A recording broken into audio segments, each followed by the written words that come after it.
Hadirin hadirat yang dimuliakan oleh Allah, kayaknya emang enak kalau ada kisah. Ya, Habib Fikri tadi kalau ada kisah kayaknya seru. Ya seru. Biar apa? Biar kebayang-bayang. Maka satu kisah yang insya Allah akan Al-Faqir sampaikan adalah kisah sahabat ketika pertama kali datang ke Mekah, dan dia ini dikenal sebagai penyair. Siapa namanya? Hasan bin Thabit radhiyallahu anhu.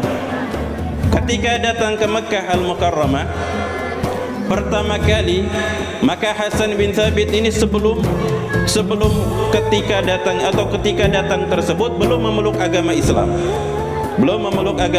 Dan orang-orang kafir Quraisy mengetahui kelebihan yang dimiliki oleh Hasan bin Thabit, yaitu apa? Pandai mengungkapkan kalimat-kalimat syair, baik dengan tujuan untuk memuji seseorang atau dengan tujuan untuk menghina seseorang.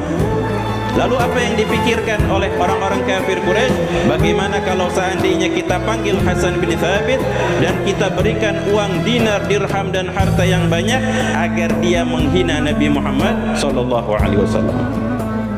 Jadi kata mereka, nih sini Hasan, ini ada uang bagimu, tapi dengan syarat engkau hina yang bernama Muhammad. Kata Hasan bin Thabit, beliau mengatakan, bagaimana mungkin aku menghina seseorang yang tidak pernah aku lihat. Nah, kira-kira di sini kalau ada yang mau ngasih uang untuk ngejek temannya, mau apa enggak? Yang benar, 20.000 mau, 50.000, 100.000, 100.000 aja mau. Tadi mau sampai 1 juta, baru 100.000 udah mau. Ini bayangkan, uang yang banyak ditawarkan Hasan bin Thabit, sudah dikasih, ini uang untukmu. Jutaan, mungkin puluhan juta dikasih kepada Hasan bin Thabit. Nanti dulu, aku belum pernah melihat yang bernama Muhammad, bagaimana aku menghinanya? Akhirnya kata mereka, tunggu sebentar, akan lewat daripada sosok Nabi. Mereka orang-orang kafir Quraisy hatinya tertutup daripada kecintaan terhadap dunia dan jabatan, sehingga tidak mampu memandang keindahan daripada Nabi Muhammad sallallahu alaihi wasallam. Tapi Sayyidina Hasan bin Thabit, beliau termasuk sosok yang mendapatkan cahaya dari Allah. Ketika Nabi Muhammad sallallahu alaihi wasallam datang melewati Hasan bin Thabit, dan beliau pun memandang wajah yang indah, yang rupawan, yang bercahaya, yang menenangkan hati, yang menyebabkan seseorang yang melihat wajah Nabi akan bahagia dunia dan akhirat. Maka beliau pun langsung mengatakan kepada orang-orang kafir Quraisy, "Mali hadza an yudham." Enggak mungkin orang yang indah, yang tampan, yang bercahaya seperti ini mampu untuk aku hina. Tidak mungkin. Satu pandangan melihat wajah Nabi Muhammad sallallahu alaihi wasallam menyebabkan hati Hasan bin Thabit bercahaya dan cinta kepada Rasulullah. Bahkan beliau mengatakan, "Lamma ra'aitu anwarahu sata'at wada'tu qiffati yadi 'ala basari." Ketika aku melihat wajah yang begitu indah, rupawan dan bercahaya yang tampak dari wajah Nabi Muhammad sallallahu alaihi wasallam, maka aku letakkan tanganku untuk menutup mataku, khaufan ala basari min husni tala'at wa laisa anzuru minhu illa ala qadari. Aku khawatir daripada mataku ini terkena cahaya yang begitu besar, sehingga tidaklah mampu aku memandang keindahan wajah Nabi Muhammad sallallahu alaihi wasallam kecuali hanya sekedarnya saja.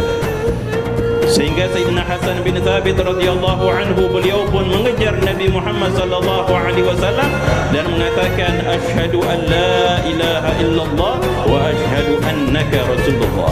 Aku bersaksi tiada Tuhan selain Allah, dan aku bersaksi bahwasanya engkau adalah utusan Allah.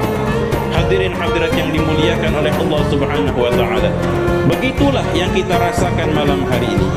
Adanya ungkapan-ungkapan syair dari qasidah-qasidah para ulama dan orang-orang saleh yang dimana hati mereka dipenuhi rasa cinta kepada Nabi Muhammad sallallahu alaihi wasallam sehingga tidak mampu kecuali mengungkapkan daripada kecintaannya dengan kalimat-kalimat yang indah yang kita dengarkan, yang dimana kita ungkapkan dengan kebersamaan untuk memuji kekasih Allah Nabi Muhammad sallallahu alaihi wasallam. Sehingga Sayyidina Hasan bin Thabit radhiyallahu anhu dikenal sebagai penyair yang senantiasa memuji dan membela Nabi Muhammad sallallahu alaihi wasallam. Yang kita baca malam hari ini adalah bagian yang dilakukan oleh para sahabat, yang dilakukan oleh orang-orang yang dekat dengan Nabi Muhammad. Bahkan Sayyidina Hasan bin Thabit radhiyallahu anhu yang sering menyampaikan syair-syair pujian kepada Rasulullah ketika setelah wafatnya Nabi sallallahu alaihi wasallam, beliau sering membacakan qasidah-qasidah kerinduan hatinya kepada Nabi Muhammad. Dan beliau membaca qasidah-qasidah tersebut di dalam Masjid Nabawi. Suatu saat Sayyidina Umar bin Khattab radhiyallahu anhu sedang berjalan, dia dengar, ini ada apa nih, qasidah-qasidahan di dalam Masjid Nabawi. Ada apa ini? Dan Sayyidina Umar dikenal tegas, dikenal begitu perhatian terhadap hal yang berkaitan dengan syariah. Akhirnya Sayyidina Umar mendatangi masjid dan bertanya, sedang apa kalian? Di situ ada Abu Hurairah radhiyallahu anhu. Kata mereka, kami sedang berkumpul memuji Allah dan mengingat serta mengenang Nabi Muhammad sallallahu alaihi wasallam. Kata Sayyidina Umar, kenapa kalian lakukan hal ini? Kata Abu Hurairah radhiyallahu anhu, wahai Sayyidina Umar, bahwasanya Hasan bin Thabit telah lakukan hal ini di tempat yang mulia ini, di Masjid Nabawi, dan langsung di hadapan Nabi Muhammad sallallahu alaihi wasallam. Maka hadirin yang dimuliakan oleh Allah, Sayyidina Umar ni enggak ada tujuan untuk menjatuhkan Sayyidina Hasan bin Thabit, enggak ada tujuan sama sekali. Tapi Sayyidina Umar ingin mengingatkan orang-orang yang ada di sekitar ketika mendengarkan untayan kalimat-kalimat syair pujian kepada Rasulullah, jangan dianggap biasa. Bahkan Sayyidina Umar mengatakan, ambil kursi, tempat yang terbaik, letakkan di tengah, silahkan Sayyidina Hasan bin Thabit radhiyallahu anhu untuk duduk di tempat yang mulia dan menyampaikan pujian kepada manusia yang paling mulia, Nabi kita Muhammad sallallahu alaihi wasallam. Maka ini adalah nikmat, kebaikan yang besar yang Allah berikan ketika kita mengingat sejarah Rasulullah, menumbuhkan rasa cinta kita kepada Nabi Muhammad yang akan menyebabkan kita selamat serta mendapatkan kebaikan dunia dan akhirat insyaallah.